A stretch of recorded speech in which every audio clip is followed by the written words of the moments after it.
Rock and roll may live forever, but we only retire once. Kevin Lamour of Our Financial Plans and Quadris Investment Services offers a large range of financial solutions from some of the biggest leaders in the investment and insurance landscape of Canada. See how a solid financial plan built with friendly and professional advice can help. Find out more at ourfinancialplans.ca or give them a call at 705-949-1316. Hi, folks, and welcome to another episode of the Lonesome Cowboy Podcast. And I'm Brian Tremblay, your host and producer and mixer and all that happy horse poop that goes along with the job. And I have a new guest coming to you today. This guy, met him at the Folk Canada conference that happened in October of 2025. And please welcome Tyler Craig. How you doing, Tyler? Doing good, Brian. Nice to see you again. Same here, man. Yeah. Always fun. So, speaking of the Folk Canada conference, was that your first time going to one? It was, yeah. Yeah, eh? Yeah, I was at an open mic in Smiths Falls one night at Bowie's.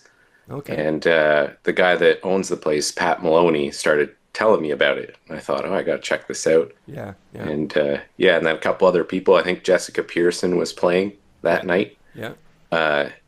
And she had mentioned it too, and I was like, I got to check this out. Yeah. It was our second one, and I can recommend it to anybody that the $40 or $50 that they charge per year to do to do this. It's the best money I spend every year. Yeah. And I can tell you that right off the bat. The opportunities are there. They listen. They want to interact with you. Whereas I've joined other associations in the past, Canada Country Music Association, who don't even acknowledge you. Yeah. So yeah, they only want your money. So those guys are great, and I'm glad to see you guys, meeting new people and stuff like that coming on board. Yeah, it was great. I saw a bunch of friends there too, so it was good to be there supporting their showcases, and worth the money just to see amazing artists playing as well throughout the nights. Isn't that something? Yeah. Save up all your concert money and just buy a membership and then a delegate membership to join the conference, and you'll see all the concerts you could possibly want. Yeah, and I should thank you. Your suggestion of the coffee cup from the room. Oh yes, it perfectly. You could fit one can of beer. Oh yeah, and instead of paying the $9, yeah, I guess we might get our membership revoked here. Yeah, yeah, that was just a suggestion. Nobody did. I think people were wondering, like, he's drinking coffee all night, but he's slowing down. What's going on? Yeah, gotta love it. Yeah. So, how did the conference go for you? I'm curious as a first timer, because I remember my first time. I was like, bleh, I was just all over the place. Yeah, it was like that. I met a bunch of people, a bunch of artists from different countries even, and the networking side of it was really cool. It was a bit overwhelming, to be honest, at some points. Your first one can be. To the point where I'm just like, I'm not great at small talk to begin with, and that's a lot of it. Yeah. And so there were times I just had to kind of check out and go watch somebody play, just kind of before I jumped back into the networking side. Yeah. It's always good, and as I recommend to everyone, to have a plan. Pick one person or two people you want to meet and say hi to. Get somebody you want to introduce, have them hear your song or something like that. It's kind of cool, and they're great for helping you, that kind of stuff. So absolutely, yeah. So you have an album out right now. That is what you have, right? I do. Yeah. Yeah, pretty much. And when did that get released, Tyler? July 19th, and I did an album release in September. Nice, good. Yeah. And how'd that go? Where'd you have it? I did it at Bowie's. Okay. So I did a couple shows here in Almont, but I really liked that venue in Smiths Falls, and I go there a lot. It's a great atmosphere, and when Pat offered to host it, I just jumped on it and said, yeah, I want to see friends and family experience this venue as well. So Yeah, yeah, it was a great night. that's awesome. I love it. Yeah, that's very cool. Your in the hometown or your home base, anyways, is Altamont. Almont, yeah. Almont, sorry. Yeah, yeah, yeah. Yeah. I've been there. I've been here now about 20 years. So the longest I've lived anywhere. So I just call it hometown. Okay. So I was born in Perth, Ontario, okay, cool. and grew up. Went to school in Carleton Place, and then as soon as I had enough money to be on my own, I left, got out of there, and been in Almont ever since. Yeah. I love talking to you guys from the Ottawa Valley because I've recently become. I mean, I've always known of Stompin' Tom Connors, but I've even done a show, a tribute show kind of thing, just for some senior folks. And I love talking to you guys because you always bring up towns I hear in in Stompin' Tom songs. Yeah. I was talking to the family name there, and they told me about Smith Falls. I says, "Oh yeah, that's Stompin' Tom. Big Joe Mufferall put out a fire in Smith Falls." Yeah, yeah. There's actually a big mural painted on the side of one of the buildings in Carleton Place now, a Stompin' Tom Yeah, mural. Yeah, it's really yeah, cool. yeah, exactly. That's awesome. Yeah, I had to do my Stompin' Tom pilgrimage when I was on tour, and I went to the whatchamacallit, um, uh, the townhouse in Sudbury, and I got this. Took my picture with the statue and went into the townhouse, which is where he wrote Sudbury Saturday Night. So, Nice. yeah, it was great stuff. Fun. Yeah. So the album's out, and reception so far has been good. Yeah, it's been pretty cool. The story kind of behind that is one of my longtime friends of over 20 years, Brock Zeman. He's a Mm-hmm. singer-songwriter from the area as well. And kind of just one night in in 2021, I went through some pretty heavy medical health stuff. And Okay. when I got on the other side of that, it kind of lit a little bit of something under me. And he had always told me if I ever wanted to take a serious crack at it, to call him. And I did. Went out there and he's like, okay, just play me what you got. And even before that, I went out there with all my notes and had a very terrifying experience showing someone your personal notes, especially like a established songwriter. Sure. And he kind of just gave me some encouragement, told me, how things go, what a simile is, like the basics. And I left there one night, and before I left, he kind of turned to me and said, "But don't forget, you can do whatever you want." I thought that doesn't work for my brain. Like I need actual structure. Yeah, And yeah, no but I kidding. did go home that night and I wrote kind of the first serious song. I mean, I was reminded that I wrote something in 2018. I looked at it now and I'm like, oh, I'm glad that never saw the light of day. But yeah, around 2023, 2024, started writing more seriously. Brock had me out and said, okay, play me what you got. He's like, I think we should record it. And I said, I don't think so. Because these are my first 8 songs. Yeah, right. And I said, like, and he just kind of said, I'm not going to let you embarrass yourself. Like, I think we should record these. And so those songs on that album are really my first songs. Uh, yeah, it's been a really interesting experience and just seeing people kind of enjoy it. And yeah, now I kind of have the itch and I love writing and kind of can't stop. So Good for yeah. you. Excellent. So that means you're going to be loading up for another album soon. Actually, I'm recording one now. Oh, you Yeah. really? Good for you. Yeah. Yeah. Excellent. So where do you? What's your recording process? Where's that happening, or is it happening at home, or what? How's it? How does it go for you? So Brock has a studio out at his house. Cool. Calls it the Big Muddy Studio, and so he's got everything you need out there. So I kind of went out there, did the bed tracks, did guitars, did vocals, and then we sent it off actually to Peterborough, to the Weber brothers, and who Brock plays with often, and I love their stuff. They're amazing musicians, and we sent I sent very few notes, just kind of this is the kind of feel I'm going for, and they just somehow nailed it. Like when they sent back songs, I was like, I can't. I actually at first thought this is somebody else's song. They sent me by mistake, and because I just was only used to playing it, by myself Yeah. in my basement. To hear the band behind it, it was just yeah, it was incredible.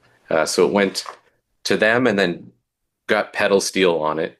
Uh, Jimmy Boskill from I believe he plays with Blue Rodeo and used to play with the I Sheepdogs. was going to So say, that I was know that name.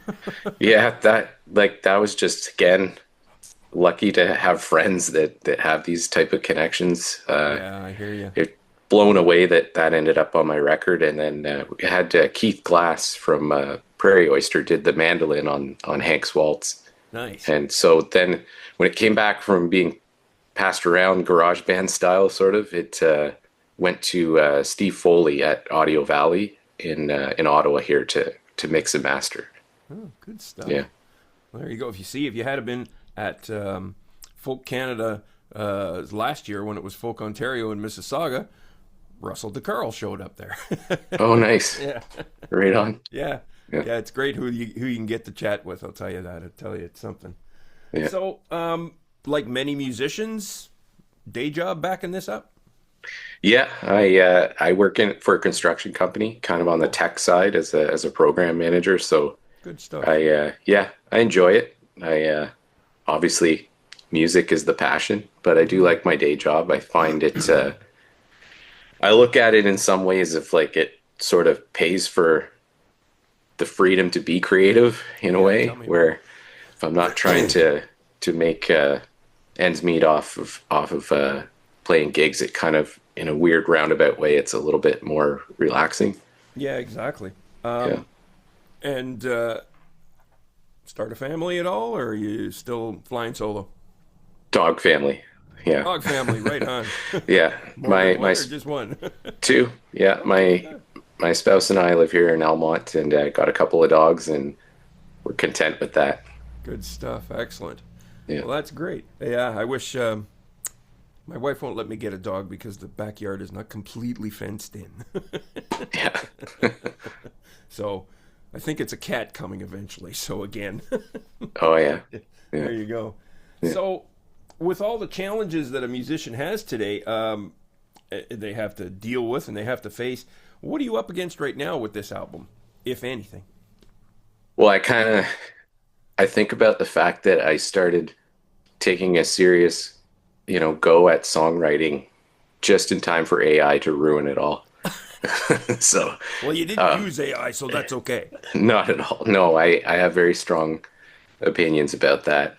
It's interesting because I see it a lot in my job, like in the tech space. So I see a lot of really cool benefits there, especially in like medical breakthroughs and things like that. But I really think it has no business in the arts, and I think it's going to ruin a lot of stuff. I really do. All it does is, in order to get its knowledge, it pilfers from other art.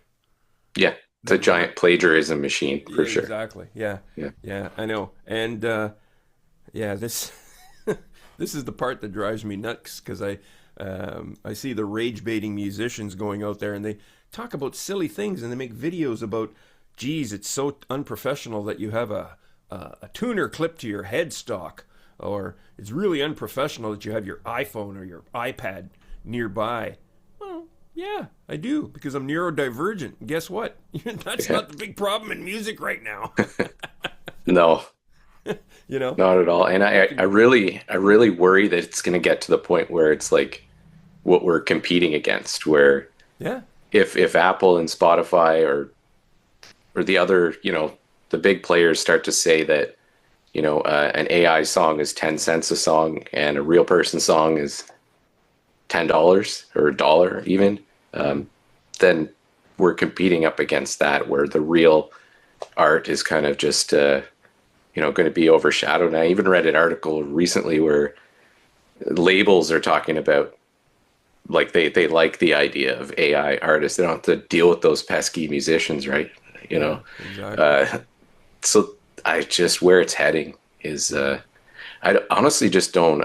I don't really get the appetite.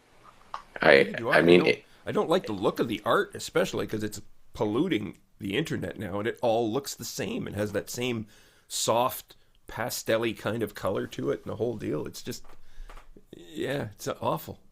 I hope that it's met with kind of rejection. I mean, if you're using AI to write, it's kind of it's sort of like a karaoke in a way where, but at Hmm. least people who sing karaoke, the words were written by a person. Yeah, So exactly. there's certain things I find that still keep us uniquely human, and the fact that we produce art is one of them. Yeah. And I where it's heading with this type of stuff, you're just basically a stenographer for a machine. And I would like to think that if, a Jason Isbell said, my next record's going to be written by, AI or music, I would like to think that everyone would reject that wholeheartedly. Yeah, exactly. Yeah. But I do worry that you see that even with Instagram and TikTok and things like that, there is this kind of wave of artificial content that people seem to Hmm. still be absorbing, and that's really interesting. Yeah. Yeah, I Yeah, know. It mystifies me completely. The only time I forgave somebody for using it was the Beatles when they did that new song they had, one of John Lennon's demos, and they put the music video together and they put the song together using AI. I didn't have a problem with it because it was their own music they were feeding into it to make the music. right. you Yeah, know? yeah, So I was okay with that. So they weren't saying, make me a new Beatles song that never existed. yeah, They weren't doing that, yeah, which unfortunately somebody could do. yeah. The cover of Things We Carry With Us, I think, or is it just Things We Carry? Just things we carry. Yeah, Things We Carry. Um, has a photo of a really sweet classic Chevy truck on the front of it. It's a yeah. vintage photo. Is there any significance to that truck and or photo? That was my stepdad at the time. Oh, wow. So in that photo, when I moved to Carleton Place, my parents split when I was around 5. I moved to Carleton Place, and that was he is who I consider, the father figure in my Mm-hmm, life. mm-hmm. And yeah, so that around that time, uh, his band, Whiskey Jar, some of my earliest memories, they would set up in my kitchen. We had a small Oh, townhouse in Carleton Place, and I can remember the band playing till the late 3, 4 o'clock in the morning. And so he was with my mom for 8 years, and I still have a good relationship with him today. nice. And he appears in several parts of my songs on the album, Good. and yeah, so it's just kind of an homage to him, and just kind of for being there at a time where it mattered. And That's really nice that's happening. Yeah, I saw the truck and I went because to me I don't like those new Chevy trucks or Ford F-150s. They just bleh. There's no yeah, personality there. And then I saw that truck and I went, now that's a truck. right. There's a bit of a funny story there around that time in those kitchen concerts. Is I actually had my first taste of beer Ah, when I was 5 or 6.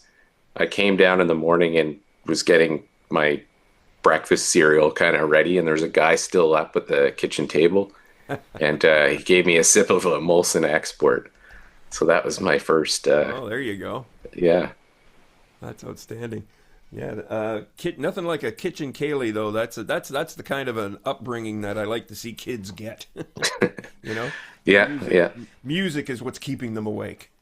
yeah. And it was definitely the style was like the classic country. Oh yeah, cool. Yeah, and it's that's kind of what I grew up around, and yeah, it's definitely helped shape my taste for sure.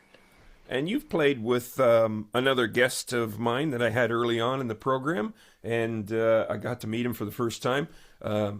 Giant of a man that he is, Nathan Sloniowski, Yeah. and you've played with his crew. Yeah. I don't know if you still do, but it looks like it would be a blast with him.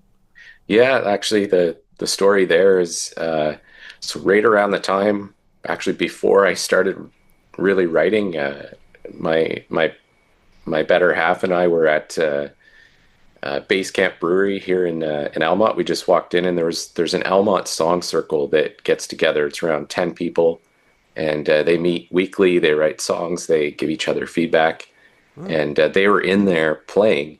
And I kind of sat down. We sat down. We watched them, and there's a guy named Dave who's behind the drums, and he doesn't play guitar, but he asks other people if they can play, and then he sings.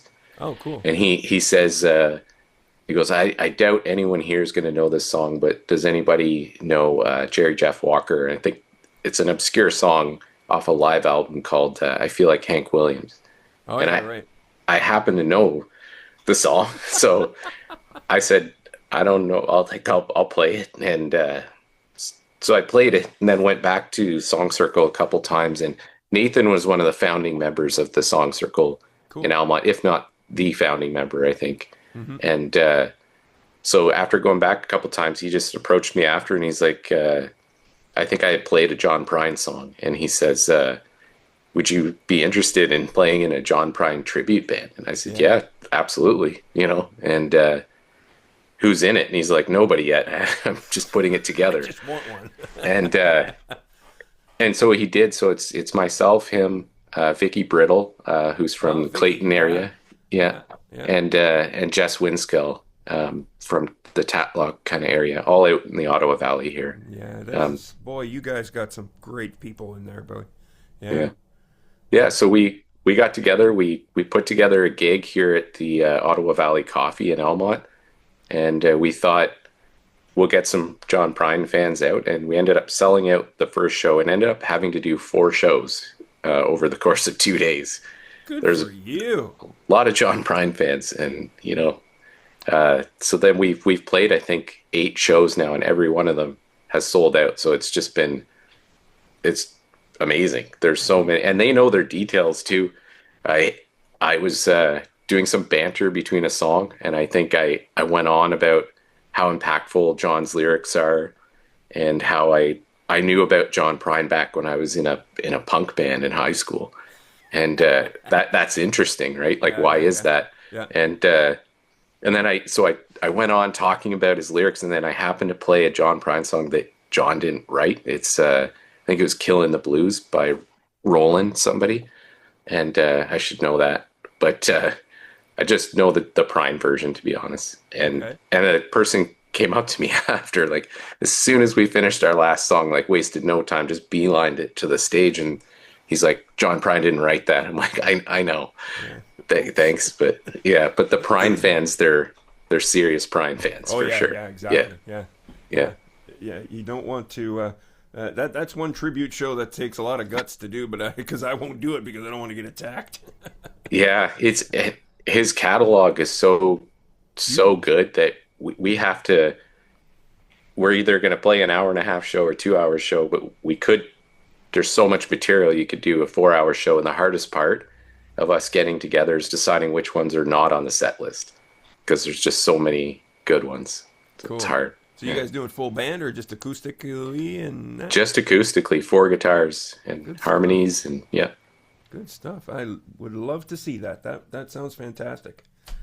I want to ask you about a song that I saw you performing on your Facebook page Sure. about a neighbor you used to have that lived across the street from you. Yeah. That was a Yeah. beautiful tune, man. Thank you. I didn't catch the title of it, and it wasn't in the caption at all. So I wanted to ask you: is that on the album? It's not on the album. It'll Okay, be on the upcoming album. cool, good. That song's called Travel Back. Okay, Yeah. So that was a tough one. Went through a few emotions writing that, but yeah, yeah, yeah. came out on the other side, I think, honestly feeling a little bit better about it. Hmm. Um, it was yeah, a neighbor who I got really close with. He it's like hard to explain. Like he's much older than me, but we bonded right away to the point where I'd get home from work and pull in my driveway and look in the rearview mirror, and he'd be out the front door to greet me. Like I saw him more than most people in my life.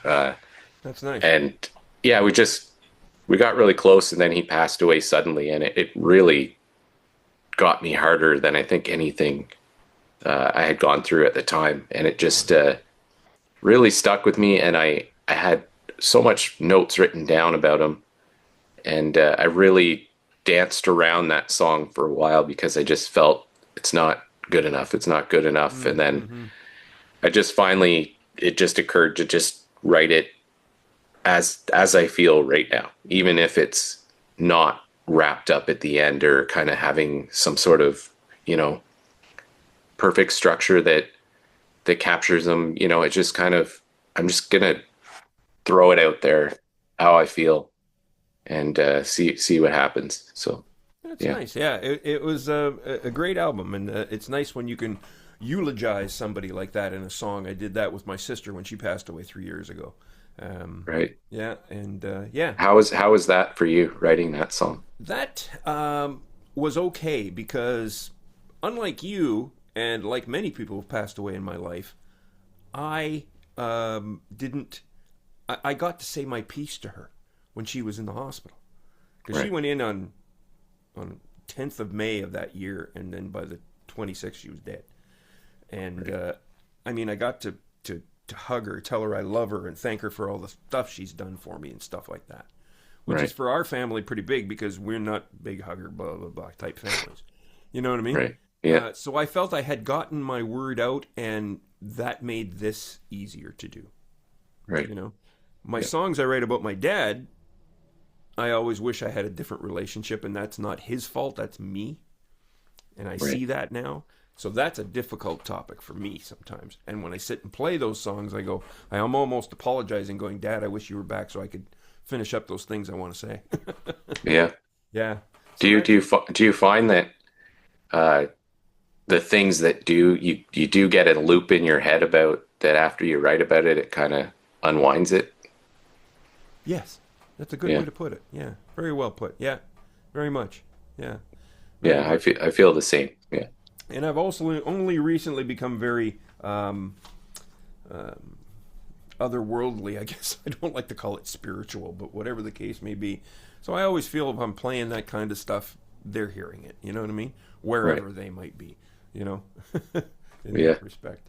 I think it's good to be spiritual nowadays. I think we need a lot more of that. Yeah. Um, Hey, this is a yeah. guy as an atheist. I mean, I can't buy that Christianity stuff, but um, I think there's room for less doctrination and more spirituality. Let's put it that way. Agreed. Yeah. So, you have a really great music scene down in that area. I Yeah. mean, and you guys, this is the big fortunate thing. Like, I have trouble finding gigs here because we have a lot of people who want to take gigs, so that drives the prices down. And there's no more music venues in this city. But you guys have tons of stuff that you can just, travel within an hour to get to, Um, So, was there an effort to grow that? You think, or is it just guys like Nathan who just said, "Hey, let's do this," and somebody else said, "Hey, let's do this," and then I know you guys have Omic, and I don't know if they're a big help for setting that up too, but yeah, We have Nathan's been instrumental in helping the scene and just getting things. His ability to organize a show is incredible. Like hmm the stuff he did for the Prime show, we went from coffee shops to playing 200-person venues in a matter of months. Like it just kind of blew us away. Like awesome. he and his, he markets it. He has connections in the Ottawa Valley, and there for Nathan, there are other people like Nathan as well. We just have a lot of key players that really care about music and keeping the scene alive. Mm, And yeah, just I was so glad to see the bounce back after the pandemic. yeah, When nothing was happening, it seems like it's swung back around pretty hard too, which is it's the it's good thing. interesting you say that because I think that Ottawa Valley area is experiencing it, but a lot of folks are saying, "What the heck's going on everywhere else?" And I know we're saying that up here too, playing for Hmm. wages that they were paying us 30 years ago and playing for less people. Interesting. Yeah. So that's why I'm envious of Like I said, if I ever had to say goodbye to Sault Ste. Marie, I think it would be Ottawa. Here I come. Yeah. Or like place like Almont, and the outside of it's even better. It's interesting. Even when I was growing up in high school, a totally different scene, but the punk scene Yeah, was incredible. yeah, Like we had like 10 or 11 bands from the Elmont Carleton Place area. that's cool. And we had shows every weekend. There's Mm-hmm. people writing zines. Like it's what we looked forward to doing. And yeah, even from very early, as far as I can remember, the music scene around here we've been really lucky to have it. That's awesome. Yeah. Excellent. Tyler, thank you so much for coming on the program. I want you to tell the folks where they can find you, either social media wise and website wise. My pleasure. Thanks for the invite. Really appreciate it. No problem. I'm just Tyler Craig Music on all the social stuff, website, Instagram. Recently joined back on Facebook after 13-year hiatus, but that's yeah. So just Tyler Craig Music on all the stuff. That's awesome. Yeah, we'll put a link in the show notes below for you that you can go directly to his website and then go from there. And he has all the links to his music and his socials on there. And not your socials? Yeah, your socials are on there. Yes, they are. Yeah, yeah. Exactly. Tyler, thank you once again for coming on the program. Always a great pleasure to connect with some new friends, and especially in the folks in the Ottawa Valley area. Absolutely. It was a good time. Hope to talk to you soon.